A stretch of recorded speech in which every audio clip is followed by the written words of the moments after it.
नमस्कार दोस्तों, स्वागत है आपका मेरे YouTube चैनल हैप्पी फूड्स पर। मेरा नाम है संदीप यादव।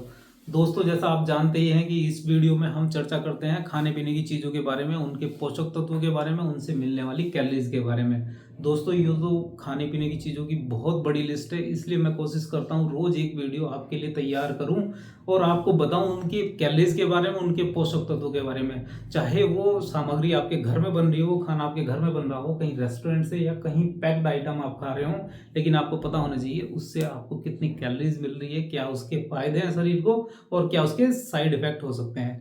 दोस्तों, इसी क्रम में मैंने पिछली वीडियो बनाई थी, सर्दी का सीजन है, मूंगफली के बारे में, जिसको खाना हर कोई पसंद करता है, कि मूंगफली के क्या क्या पोषक तत्व हैं, क्या मिनरल्स है, कितने विटामिन है, कितनी कैलोरीज हमें मिलती है, उन सब के बारे में। दोस्तों, इसी क्रम में कुछ लोगों ने, कुछ मेरे दोस्तों ने मेरे से पर्सनली ये रिक्वेस्ट की थी, ये पूछा था कि मैं मुझसे आग्रह भी किया था इस बात को लेकर कि मैं ब्राउन राइस और वाइट राइस के बारे में उनको बताऊं वीडियो के माध्यम से। दोस्तों, आज की वीडियो में इसी कंटेंट पर बना रहा हूं या आपके सामने लेकर आ रहा हूं कि ब्राउन राइस और वाइट राइस, इन दोनों में कौन सा बेहतर विकल्प है हमारे खाने के रूप में, इसके क्या फायदे हो सकते हैं और इसके क्या नुकसान हमारे शरीर पर हो सकते हैं।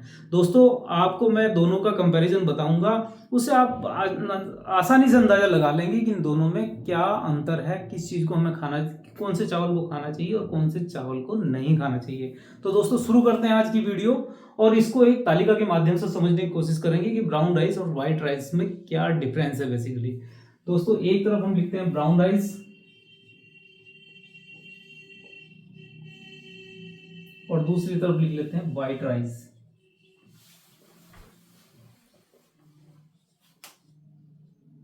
दोस्तों, सबसे पहले तो हमें यह पता होना चाहिए कि ब्राउन राइस और व्हाइट राइस में बेसिकली डिफरेंस क्या होता है। दोस्तों, ब्राउन राइस जैसे आप समझते हैं कि धान यानी कि चावल से पहले जो प्रक्रिया, जैसे खेत से कटने के बाद चावल प्राप्त होता है, उसका छिलका निकालने के बाद हमें राइस प्राप्त होता है, यानी कि चावल प्राप्त होता है। छिलका निकालने के बाद जिस स्थिति में हमें चावल प्राप्त होगा वो कहलाएगा ब्राउन राइस। अगर उसको मशीन में, उसको पॉलिशिंग, उसकी बाजार में बेचने के लिए, उसको व्हाइट दिखाने के लिए, चमकदार दिखाने के लिए उसकी पॉलिश हटा दी जाती है, वो बनता है, वो कहलाता है व्हाइट राइस।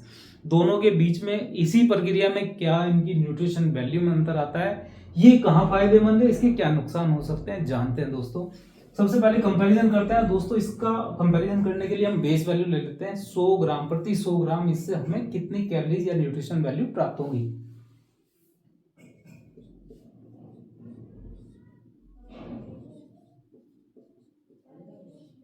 दोस्तों, शुरू करते हैं प्रति 100 ग्राम। अगर सबसे पहले बात करें इससे प्राप्त होने वाली कैलोरी के बारे में, तो ब्राउन राइस से लगभग हमें 122 कैलोरी प्राप्त होंगी, वहीं व्हाइट राइस से हमें लगभग 129 कैलोरी प्राप्त होंगी। तो दोस्तों, यहाँ ये 100 ग्राम में आपको लगभग +7 यानी कि 7 कैलोरी एक्स्ट्रा प्रदान करता है। बात करें दोस्तों कार्बोहाइड्रेट की, चूंकि चावल का मेन कंटेंट कार्बोहाइड्रेट है,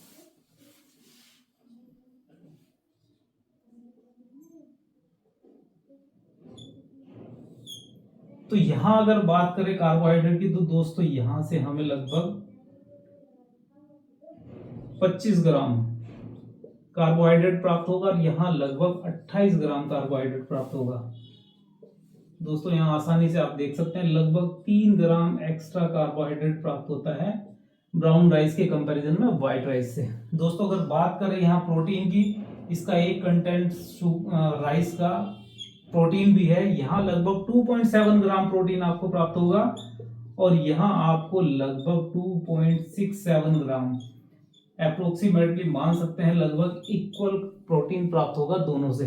अगर बात करें दोस्तों फैट की, यहाँ आपको लगभग 0.96 ग्राम 0.96 ग्राम यहाँ पे फैट प्राप्त होगा और यहाँ बात करें लगभग 0.28 ग्राम।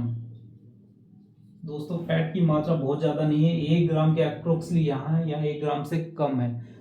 और बात करें दोस्तों फाइबर की,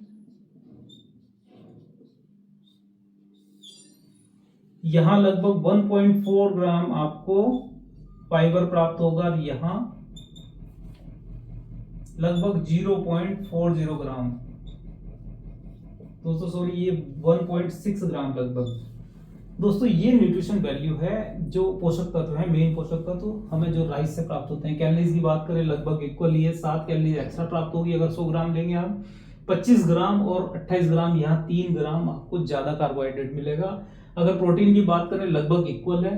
फैट की बात करें तो ये थोड़ा ज्यादा होता है फैट आपका व्हाइट राइस के कंपैरिजन में। अगर बात करें फाइबर की तो यहाँ फाइबर आपको ज्यादा प्राप्त होता है, लगभग 4 गुना ज्यादा फाइबर प्राप्त हो रहा है। दोस्तों ये इसके मेन पोषक तत्व में आप कंपैरिजन से अंदाजा लगा सकते हैं इन दोनों के बीच में कौन सा बेस्ट होगा आपके लिए। अगर दोस्तों बात करें ब्राउन राइस की, ब्राउन एक फाइटिक एसिड पाया जाता है। फाइटिक एसिड का एक सबसे बड़ा ड्रॉबैक या इसका एक नेगेटिव इम्पैक्ट ये हो सकता है कि हमारे शरीर में जो मिनरल्स होते हैं जैसे कैल्शियम हो गया, पोटेशियम हो गया, जिंक हो गया, ये इनके एब्जॉर्बेशन जो एब्जॉर्ब करती है बॉडी इनको, उसको ये कम कर सकता है। लेकिन एक रिसर्च ये भी बताती है कि अगर आप ब्राउन राइस को गर्म पानी से धो के या इसको कुछ देर भिगोने के बाद उबालते हैं, सेवन करते हैं, तो इसके खतरे को कम किया जा सकता है। अगर दोस्तों बात करें व्हाइट राइस और ब्राउन राइस में कि इनमें शुगर कंटेंट किस में ज्यादा है, कुछ लोगों में ये भ्रांतियां होती है, क्वेश्चन पूछे जाते हैं कि व्हाइट राइस हमारे ब्लड शुगर को बढ़ाता है या हमारे मोटापे को बढ़ाता है। मोटापा बढ़ने का तो दोस्तों कोई आधार मुझे दिखाई नहीं देता, क्योंकि इनकी न्यूट्रिशन वैल्यू, फैट वैल्यू और प्रोटीन वैल्यू और कार्बोहाइड्रेट वैल्यू लगभग इक्वल है।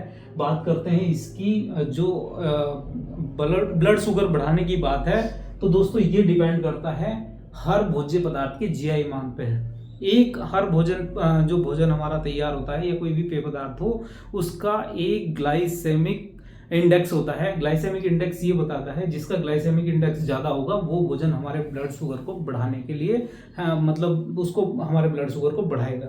अगर इसके ग्लाइसेमिक इंडेक्स की बात करें, जीआई मान की बात करें, इसको जीआई में भी हम शॉर्ट में लिखते हैं, जीआई मान बात करें, इसका जीआई मान लगभग 50 होता है और इसका जीआई मान लगभग 72 होता है।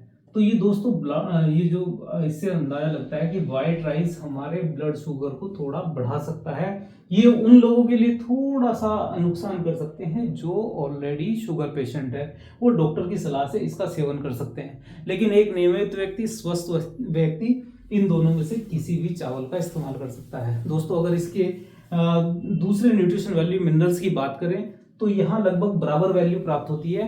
इससे मेन जो आपको मिनरल्स प्राप्त होंगे उसमें आप potassium, phosphorus, magnesium, manganese, zinc, ये इसके कुछ मिनरल्स हैं जो प्राप्त होते हैं। अगर विटामिन की बात करें, दोनों से विटामिन B6 प्राप्त होता है। तो दोस्तों इस आधार पर आप अंदाजा लगा सकते हैं कि इन दोनों में कौन सा बेस्ट है आपके लिए। अगर पोषक तत्वों की बात करें तो लगभग सिमिलर ही है, दोनों में बहुत ज़्यादा अंतर नहीं है। और एक व्यक्ति इससे मतलब जो इसका लगातार सेवन कर रहा है, स्वस्थ व्यक्ति लगातार इसका सेवन कर रहा है, ये कहीं भी उसमें मोटापा बढ़ाने में मुझे नहीं लगता इसका कोई रोल होता होगा। दोस्तों ये जो जानकारी मैंने आप तक साझा की है, ये आज तक जो ब्राउन राइस और वाइट राइस पे जो आज तक रिसर्च हुई है उनका अध्ययन करने के बाद मैंने ये कंटेंट निकाले, ये वीडियो, ये ज्ञान आप तक साझा किया है। दोस्तों ये आज की वीडियो आपको कैसी लगी कमेंट सेक्शन के माध्यम से जरूर बताइएगा। अगर आपको भी कोई जिज्ञासा हो, कोई क्वेश्चन हो तो कमेंट सेक्शन के माध्यम से मुझसे पूछ सकते हैं। दोस्तों अगर आप इस चैनल पर नए हैं तो मेरे चैनल को शेयर और सब्सक्राइब जरूर कीजिएगा। नमस्कार।